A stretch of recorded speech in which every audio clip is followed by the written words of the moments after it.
Can you speak to the relationship between ancient Greece and Roman Empire, both in the chronological sense and in the influence sense? Well, I mean, ancient Greece the classical era of Greek civilization is around the 500s BC. That's when you have the great achievements of Athens. It becomes the first sort of true democracy. They defeat the Persian invasions. A lot of the famous stuff happens around in the 400s, let's say. So that is contemporaneous with Rome, but the Greek civilization sense is peaking earlier. And one of the things that happens is that Greece ends up being conquered by Rome in that second half of the Roman Republic between 250 and about 30 BC. And so Greece falls under the control of Rome, and Rome is very heavily influenced by Greek culture. They themselves see the Greeks as a superior civilization, culturally more sophisticated, great art, great philosophy, all this. And another thing about the Romans is they're super competitive. So one of the things one of the engines that drives Romans is this public competitiveness, especially among the upper classes.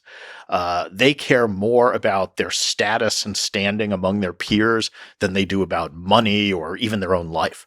So there's this intense competition. And when they conquer Greece, Greek culture just becomes one more arena of competition.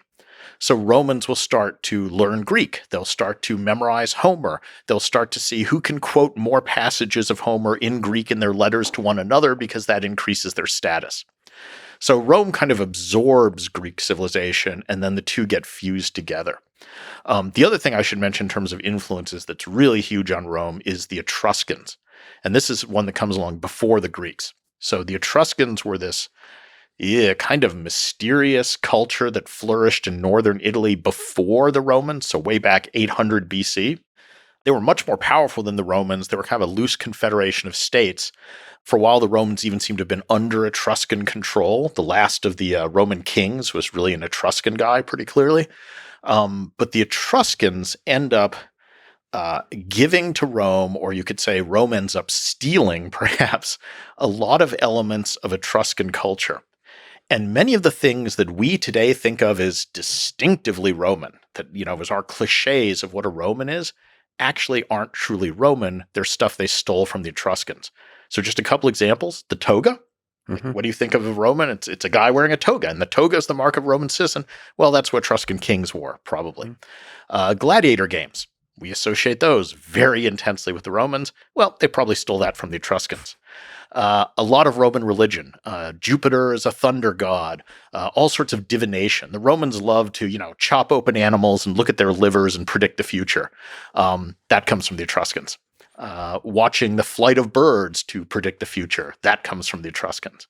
So there's a lot of central elements of what we think of as Roman civilization, which actually are borrowings, let's say, from these older, slightly mysterious Etruscans. I mean, that's a really powerful thing. That's a powerful aspect of a civilization, to be able to, we can call it stealing, which is a negative connotation, but you can also see it as integration. Yep. Basically, yes, steal the best stuff from the peoples you conquer or the peoples that you interact with.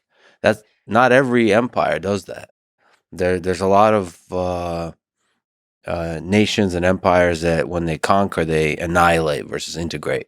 And so it's an interesting thing to be able to culturally, like the form that the competitiveness takes is that you want to compete in the realm of ideas and culture versus compete strictly in the realm of military conquest. Yeah, and I think you've exactly put your finger on one of the, let's say, secrets of Rome's success, which is that they're very good at integrating non-Romans or non-Roman ideas and kind of absorbing them. So one of the things that's absolutely crucial early in Roman history, when they're just one of these tiny little mud hut villages fighting dozens of other mud hut villages in Italy, why does Rome emerge as the dominant one? Well, one of the things they do is when they do finally succeed in conquering somebody else, let's say another Italianate people, they do something very unusual, because the normal procedure in the ancient world is let's say you conquer another city. You often kill most of the men, enslave the women and children, steal all the stuff, right? The Romans, at least with the Italians, conquer the other city, and sometimes they'll do that, but sometimes they'll also then say, all right, we're going to now leave you alone, and we're going to share with you a degree of Roman citizenship. Sometimes they'd make them full citizens. More often they'd make them something we call half citizens, which is kind of what it sounds like. You get some of the privileges of citizenship, but not all of them. Sometimes they would just make them allies. But they would sort of incorporate them into the Roman project. And they wouldn't necessarily ask for money or taxes, which is weird too. But instead, the one thing they would always demand from the conquered cities in Italy is that they provide troops to the Roman army. So the army becomes this mechanism of Romanization, where you pull in foreigners, you make them like you, and then they end up fighting for you. And early on, the secret to Rome's military success is not that they have better generals, it's not that they have better equipment, it's not that they have better strategy or tactics, it's that they have limitless manpower, relatively speaking. So they lose a war, and they just come back and fight again, and they lose again, and they come back and they fight again. And eventually they just wear down their enemies because their key thing of their policy is we incorporate the conquered people. And the great moment that just exemplifies this is pretty late in this process. So they've been doing this for 250 years just about, and they've gotten down to the toe of Italy. They're conquering the very last cities down there. And one of the last cities is actually a Greek city. It's a Greek colony. It's a wealthy city, and so when the Romans show up on the doorstep and are about to attack them, they do what any rich Greek colony or city does. They go out and hire the best mercenaries they can. And they hire this guy who thinks of himself as the new Alexander the Great, a man named Pyrrhus of Epirus. So he's a mercenary. He's actually related to Alexander distantly. He has a terrific army, top-notch army. He's got elephants. He's got all the latest military technology. The Romans come and fight a battle against him, and Pyrrhus knows what he's doing. He wipes out the Romans. He thinks, okay, now we'll have a peace treaty, we'll negotiate something, I can go home. But the Romans won't even talk. They go to their Italian allies and half-citizens, they raise a second army, they send it against Pyrrhus. Pyrrhus says, okay, these guys are slow learners, fine. He fights them again, wipes them out. Thinks, now we'll have a peace treaty. But the Romans go back to the allies, raise a third army, and send it after Pyrrhus. And when he sees that third army coming, he says, I can't afford to win another battle.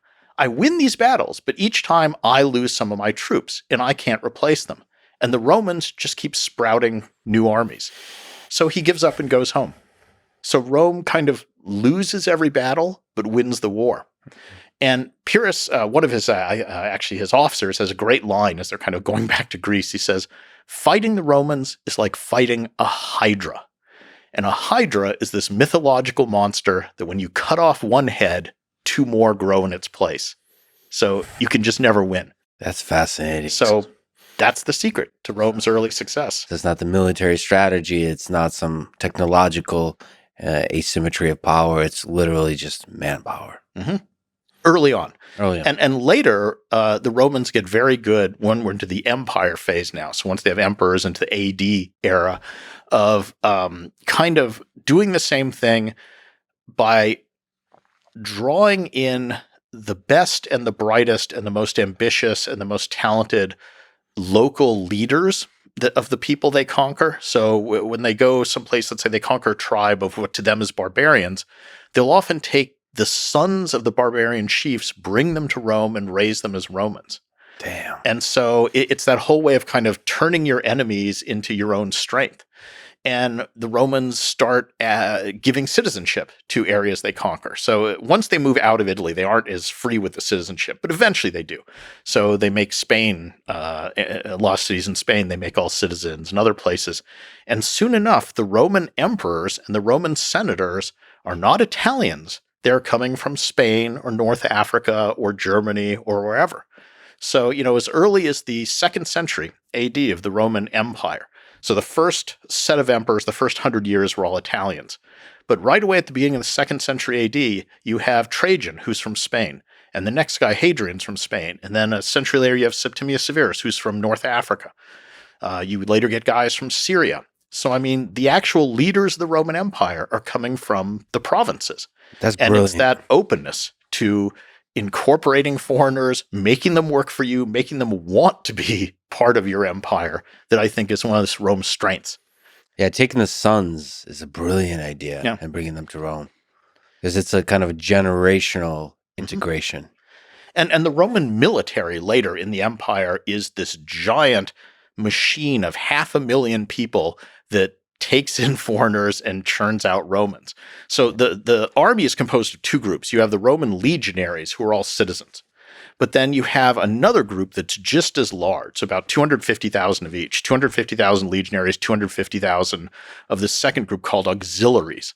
And auxiliaries tend to be newly conquered warlike people that the Romans enlist as auxiliaries to fight with them. And they serve side by side with the Roman legions for 25 years. And at the end of that time, when they're discharged, what do? They get Roman citizenship. And their kids then tend to become Roman legionaries. So again, you're taking the most warlike and potentially dangerous of your enemies, kind of absorbing them, putting through this thing for 25 years where they learn Latin, they learn Roman customs, they maybe marry someone who's already a Roman or a Latin woman. They have kids within the system. Their kids become Roman legionaries, and you've thoroughly integrated what could have been your biggest enemies, right? Your greatest threat. That's just brilliant process of integration. Is that what explains the rapid expansion during the late Republic? No. So there it's more the indigenous Italians who are in the army at that point. They haven't really expanded the auxiliaries yet. That's more something that happens in the empire. So yeah, so back it up. So we have that first 250 years of the Roman Republic. Yes. So from about 500 to, let's say, 250 BC. And in that period, they gradually expand throughout Italy, conquer the other Italian cities who are pretty much like them. So they're people who already speak similar languages or the same language, have the same gods. It's easy to integrate them. That's the ones they make the half-citizens and allies. Mm-hmm. Then in the second half of that period, from about 250 to, let's say, 30 BC, Rome goes outside of Italy. And this is a new world because now they're encountering people who are really fundamentally different. Mm-hmm. So true others. They do not have the same gods. They don't speak the same language. They have fundamentally different systems of economy, everything. And Rome first expands in the Western Mediterranean. And there, their big rival is the city-state of Carthage, which is another city founded almost the same time as Rome that has also been a young, vigorously expanding, aggressive empire. So in the Western Empire at this time, you have two sort of rival groups, and they're very different because the Romans are these citizen soldier farmers. So the Romans are all these small farmers. That's the basis of their economy, and it's the Romans who serve in the army. So the person who is a citizen is also really by main profession a farmer, and then in times of war, he becomes a soldier. Carthage is an oligarchy of merchants. So it's a very small citizen body. They make their money through maritime trade. So they have ships that go all over the Mediterranean. They don't have a large army of Carthaginians. Instead, they hire mercenaries mostly to fight for them.